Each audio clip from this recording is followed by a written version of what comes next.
నమస్తే ఓహై కుకింగ్కి స్వాగతం. ఈ వీడియోలో ఒక చారు వెరైటీ చేసి చూపిస్తున్నాను. దీంట్లో పప్పుతో మనకి అవసరం ఉండదు, అంతేకాకుండా చారు పొడి లేకుండా ఈ చారు చేస్తున్నాను. నిమ్మరసం ముఖ్యంగా వాడుకుని చేసుకునే రసం ఇది, లేదా చారు. చాలా చాలా సింపుల్గా చేసుకోవచ్చు. మధ్యాహ్నం భోజనం చాలా హెవీగా తిన్నాము, రాత్రి ఏమన్నా లైట్గా తినాలి అనుకుంటే ఈ చారన్నం తినచ్చు. చాలా పొట్టకు చాలా హాయిగా ఉంటుంది. దీనికోసం 1/2 లీటర్ నీళ్ళు ఒక పాత్రలోకి తీసుకున్నాను.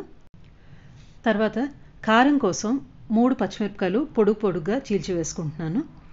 మీరు కొంచెం కారం ఎక్కువ తక్కువ వేసుకోవచ్చు. 3/4 టీ స్పూన్ రాళ్ళుప్పు వేసుకున్నాను. 1/2 టీ స్పూన్ బెల్లం పొడి వేసుకున్నాను. మీరు తురిమిన బెల్లం రెడీగా ఉంటే అది వేసుకోవచ్చు.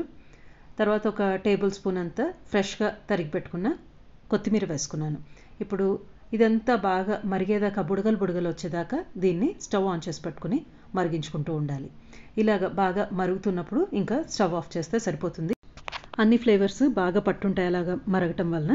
తర్వాత ఆ పాత్రను పక్కన పెట్టేసుకుని పోపు కోసం 1 టీ స్పూన్ నెయ్యి తీసుకున్నాను ఒక బాండీలోకి. దీనికి నెయ్యి పోపే వాడతారు. ఒక 1/4 టీ స్పూన్ ఆవాలు, 1/4 టీ స్పూన్ జీలకర్ర వేసుకుని వీటిని కాస్త చిట్పట్లాడించాలి. తర్వాత ఒక పెద్ద చిటికెడు ఇంగువ వేసుకుని ఇది కూడా కాస్త వేయించుకుని స్టవ్ ఆఫ్ చేసేసుకున్నాను. చాలా సింపుల్గా ఉంటుంది పోపు. స్టవ్ ఆఫ్ చేసుకుని వేడి నెయ్యిలోనే ఒక పెద్ద చిటికెడు పసుపు వేసుకుంటున్నాను. పసుపుకి ఎక్కువ వేడి అవసరం ఉండదు, ఆ వేడి నెయ్యి ఏదైతే ఉందో దానికే వేగిపోతుంది.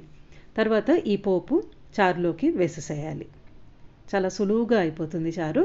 ఇప్పుడు ఇది చాలా వేడిగా ఉంది కాబట్టి కాస్త వెచ్చగా అయ్యేంత వరకు వెయిట్ చేద్దాం.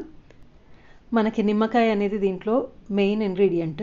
ఇది కాస్త వెచ్చగా అయిన తర్వాత మీకు రుచికి తగ్గట్టు కాస్త నిమ్మరసం పిండుకోండి. నేను ఇక్కడ 2 టీ స్పూన్ల వరకు నిమ్మరసం పిండాను. వేడిగా ఉన్నప్పుడు కాస్త చేదు వస్తుందేమో అని కాస్త వెచ్చగా అయిన తర్వాత పిండుతున్నాను.